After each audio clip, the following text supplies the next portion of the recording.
صباح الخير او مساء الخير وقت ما بتشوفوا الفيديو. وصفتنا النهاردة وصفة جميلة خفيفة وسريعة، شكلها تحفة وطعمها يجنن ولا اشيك مطعم. هنعمل النهاردة البيكاتا بالخضار مش بالمشروم. احلى وصفة بيكاتا ممكن تجربوها.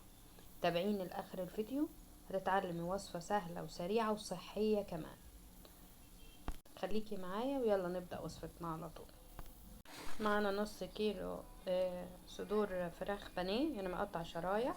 هنعمل لهم الحياء ملح وفلفل، بابريكا مدخنة وبابريكا عادية ونص معلقة شطة. طبعا الحياء حسب الرغبة. هنضيف عليهم معلقة كبيرة خل ومعلقة كبيرة زيت زيتون، وفي الاخر هنضيف معلقة زبادي. هنمكس المكونات كلها مع بعض وبعد كده بنسيبهم على جنب. طاسة وهنحط فيها معلقة كبيرة زبدة، نسيبها لغاية ما تسيح الزبدة. هنحط كمية الخضار اللي انتوا عايزينها واي نوع خضار. انا مستخدمة بطاطس وكوسة وفلفل اخضر، دول اللي كانوا موجودين عندي، لكن ممكن تحطي جزر، بسلة، اي نوع فلفل الوان، اي نوع خضار ممكن تبقى انت عايزاه. متاح اي كمية ومتاح اي نوع وصنف من الخضار، حتى السبانخ ممكن تضيفي. بعد كده بنديهم تشويحة، بنضيف عليهم فلفل اسود بس علشان احنا بنبقى محيقين ومتبلين التتبيلة بتاعت الفراخ كويس. بعد تشويحة كده حلوة بنحطهم في الصينية بتاعتنا، وناخد الطاسة تاني بنفس كمية باقي المادة الدهنية اللي فيها.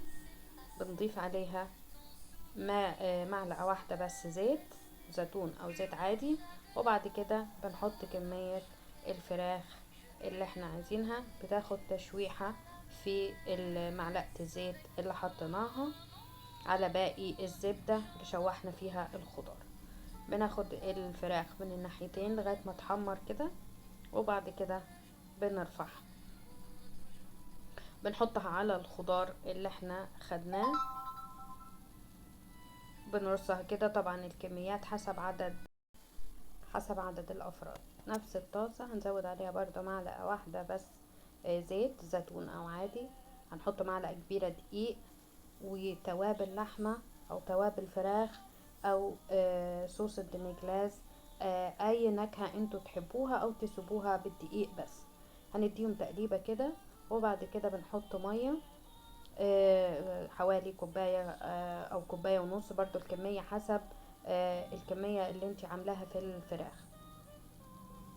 هنقلبهم كده وبعد كده بنديهم ضربة في الخلاط عشان ينعموا او بالهاند بلندر، وبعد كده بنسيبه لغاية ما يتقل القوام، يعمل البكبكة دي. اول ما يعمل البكبكة يبقى هو كده ايه، الصوص تمام. بتلاقيه بقى سميك. بنشيله بنحطه على فوق الفراخ اللي احنا عملناها والخضار. هنسكت على كده؟ لا طبعا، بنزود فوقيهم حوالي 100 جرام، يعني الصينية دي خدت حوالي 100 جرام موتزاريلا على جبنة رومي. مش عايزة تحطيهم مفيش مشكلة، عايزة تسيبيه على كده وتحطيها الفرن تمام.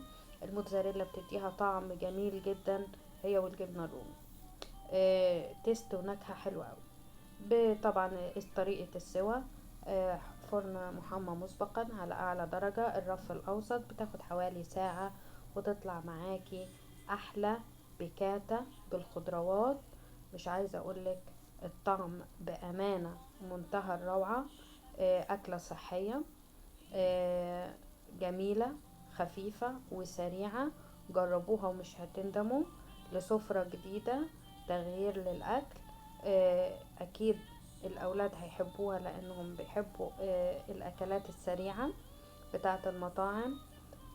ألف هنا وشفا. لو كنت وصلت معايا لغاية هنا، من فضلك ما تنسيش اللايك والشير والسبسكرايب. أشوفكم في فيديو جديد. باي باي. ما تنسوش التعليقات عشان تقولوا لي الوصفة عجبتكم ولا. باي باي.